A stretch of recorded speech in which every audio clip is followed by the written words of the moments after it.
Hey folks, Eddie from Totally Wired Guitars here, and today we're going to be taking a look at the American Vintage 2 1966 reissue Fender Jazzmaster.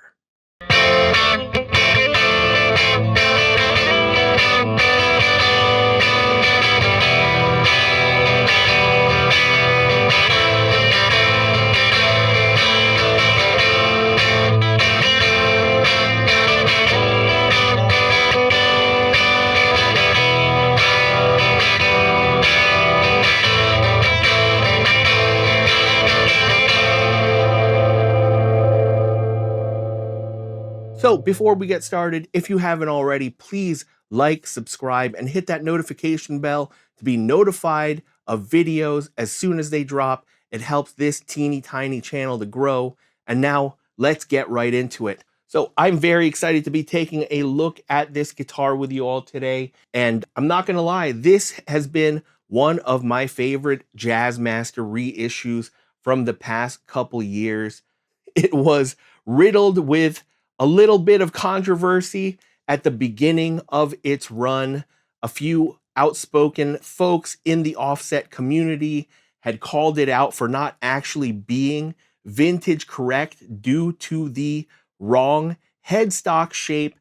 It came at launch with the smaller normal Jazzmaster headstock shape, which did not really merit the 66 reissue name. Well-known offset guitar influencers like Pusheen, for example, had come out and spoken about that, as well as quality control issues regarding like just sloppy fretwork, non-existent crowning on the frets, glue marks and things all over the fretboards.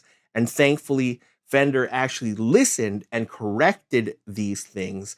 Thanks to the folks in the offset community for making their voices heard. And I think that the guitar overall is better for it. Jumping right into the specs, this model comes with an alder body, a nice tinted maple neck with period accurate binding, as well as pearloid block inlays. It has a 1.65 inch nut width, a bone nut, as well as 7 1/4 radius with vintage size frets. As I mentioned before, this does now come with the CBS style larger headstock, as you can see, which is significantly bigger as compared to the original pre-CBS style headstock. It also features the Fender Pure Vintage tuners, which are made by Goto and have the single line logo, which pays homage to Kluson tuners from the 60s. Under the hood, we've got a set of pure vintage 66, as they like to call them, pickups. But if you look up the part numbers, these are actually the same pickups that came in the American original 60s Jazzmasters, as well as the American Vintage 65 Jazzmasters. So really, they're just a rebranded pure vintage 65 pickup. I do not really hear any difference to the tone of the stock pickups in these as compared to those previous two models. And they are a good set of Jazzmaster pickups overall, if not a bit sterile to my ears. They're wound in the lower to mid 6K range, which makes for a very clean and sort of neutral Jazzmaster tone. They work really well with effects and also tube amps, but they, for me, are a little bit on the sterile side of things. They don't have much character in them, and so the pickups in this actual guitar have been replaced with some of the most phenomenal Jazzmaster pickups I'd ever heard, and that is the Curtis Novak historic 65 269 pickup. These kind of are like his version of the Antiquity 2s. The pickup itself has been aged. You can see that the magnets here have kind of like a worn and darker look to them, and they're supposed to be very accurate and faithful recreations of the later 60s gray bobbin Jazzmaster pickups. I think that for me, A lot of modern vintage recreations that I have heard, unfortunately, do not really hit that mark in the same way that these pickups do. These have that open, almost bordering on microphonic in the best way kind of quality to them. Very airy, very crisp, with a lot of chime and sparkle to them, especially when paired up with the mastery bridge that's been installed on this guitar. They are just honestly probably the best late 60s Jazzmaster pickups I have ever heard. Curtis Novak is a fantastic guy and a fantastic pickup maker to work with, and he's just really hit it out of the ballpark with this series. They are a bit more expensive than his typical, JMVs and JM90s and all the other pickups he has, but they definitely are well worth it, especially if you want that authentic late 60s tone.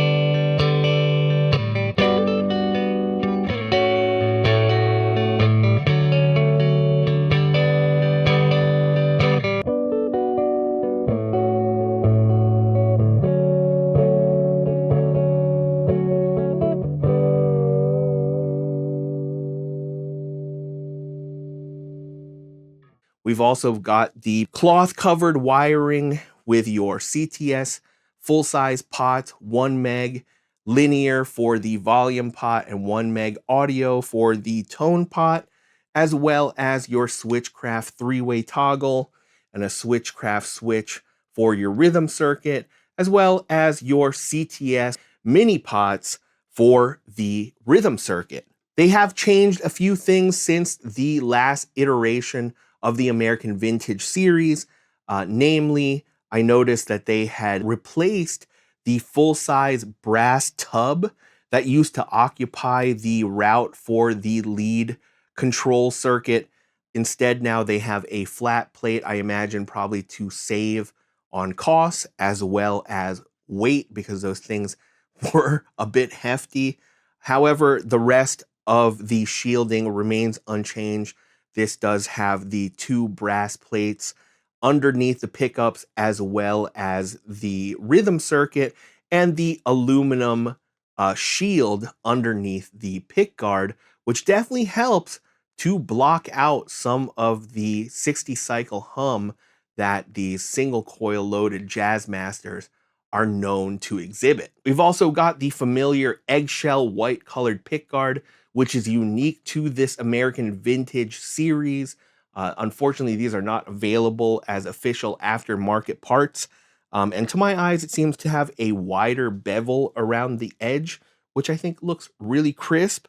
It also has the attractive white witch hat knobs, which are shockingly like $40 a set these days, if you want to buy them as aftermarket parts. Moving on to the hardware, this does come with the American Vintage Reissue tremolo, as well as shipping with the original threaded saddle bridge. Now, talking about some standout features on this particular model, the biggest one for me has got to be the neck. This neck feels fantastic.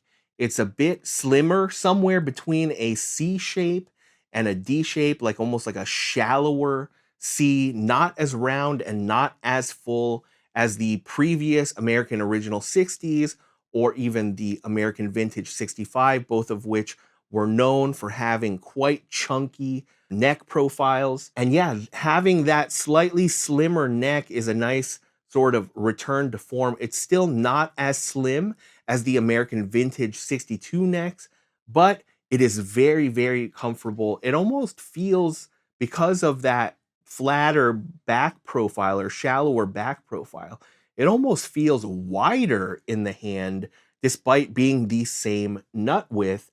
But overall, I think it feels really, really good. I'm also happy to report that on this particular model, without having seen a luthier prior to, coming to me, The fret work on this is pretty good. There were no real high frets on this thing. The action I was able to set nice and low. With this one being produced later in 2023, it seems like they had sorted out a lot of those quality control issues, because I do not see or feel any of those issues on this particular guitar. Now, another thing that I've noticed about a few of the guitars that I've gotten from this series is that they are actually on the lighter weight side of things. I've had ones in the shop that were at the 7.5 pound mark. This one here is just a hair shy of being 8 pounds, which is still quite light for a Fender Jazzmaster. And that is nice to see. It makes for a really acoustically resonant instrument, and they definitely don't feel as heavy and as dense or muffled as some of the American Vintage 62 Jazzmasters that I have owned and played over the years.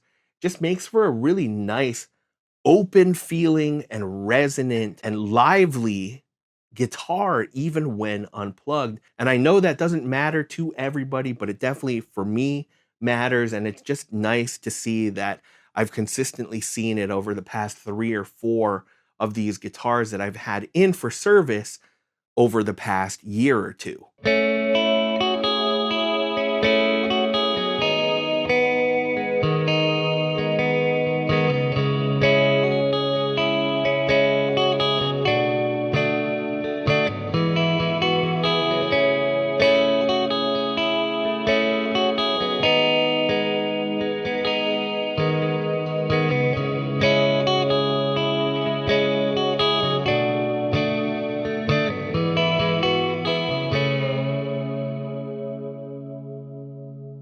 So, like the American Vintage reissues that have come before this one, this did come with that original threaded saddle bridge that people love or hate.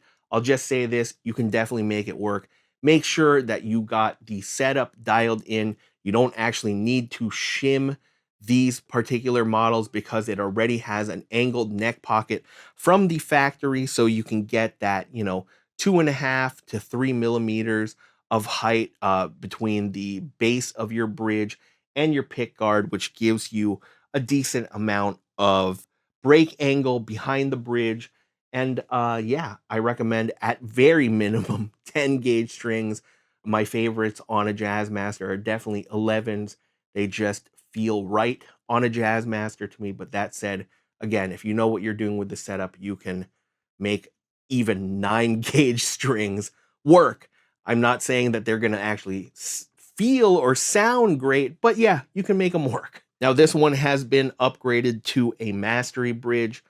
If you don't already know, the mastery bridge is a fine, fine upgrade, if not a very excellent one, especially for those players who are constantly gigging or constantly in the studio. It is a non-rocking design that definitely transforms the tone and feel of your Jazzmaster. It feels a little bit more like a hardtail with this because of its fixed bridge design. Yes, this mastery bridge does not rock back and forth, so you do not need to worry about it shifting forward or backward in those bridge thimbles. And mastery actually does recommend that if you have an American Vintage reissue guitar that is produced, I believe, after 2012, that you buy their mastery thimbles for the best fit. That ensures that the mastery bridge does not move at all. I have actually tried to just make a mastery bridge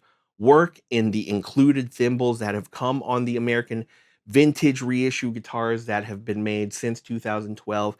And unfortunately, that little bit of wiggle room can result in like clicking and just sounds that you really don't want to hear, especially when you are using the vibrato system.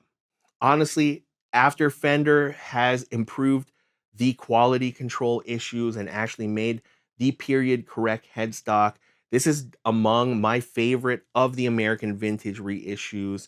It's definitely up there for me with the American Vintage 65. I love the blocks and binding on this. I'd been wishing for this kind of model for such a long time.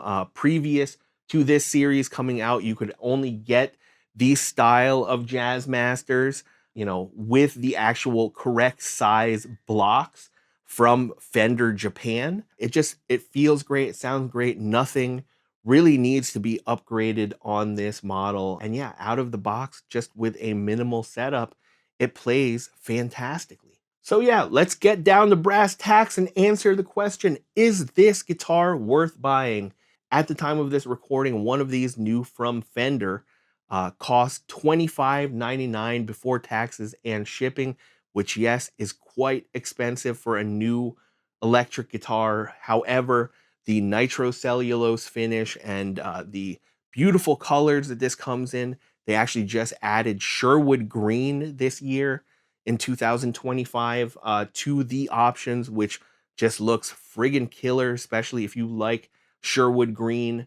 And if you are looking on the used market, these are usually going for around that $1,700 to $1,800 stock. I think that is a super good value for everything that you get with this guitar. With other guitars that are in the same price range that Fender in the West puts out, such as the Troy Van Leeuwen Jazzmaster, which is also another blocks and binding style Jazzmaster, but with incorrect smaller block size, and that Fender unfortunately has quietly kind of switched out the originally all premium hardware on that model with cheaper stuff, such as the vibrato on the Troy Van Leeuwen, unfortunately has been switched to the same vibrato as those on the Ventera 2 series, which is definitely lower quality than the AVRIs that they used to come with. I think once you are looking to potentially buy a guitar that's in that $1,600 to $1,700 range, I highly recommend that instead you save up for one of these, because the extra, you know, $200 to $400 that you will pay will result in just a higher quality feeling and sounding instrument overall.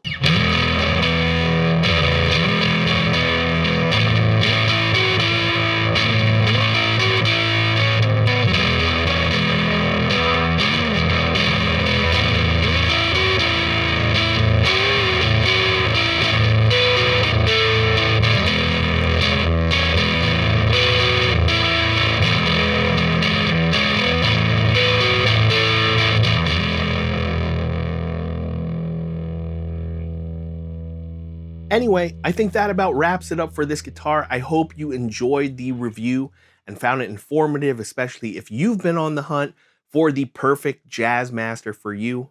What do you all think? Have you tried this guitar? Do some of you own it? How do you think it compares to the previous American Vintage Reissue series? And do you think this guitar is worth the money? Definitely let me know down in the comments. And as always, don't forget to follow Totally Wired Guitars for more offset guitars buying tips.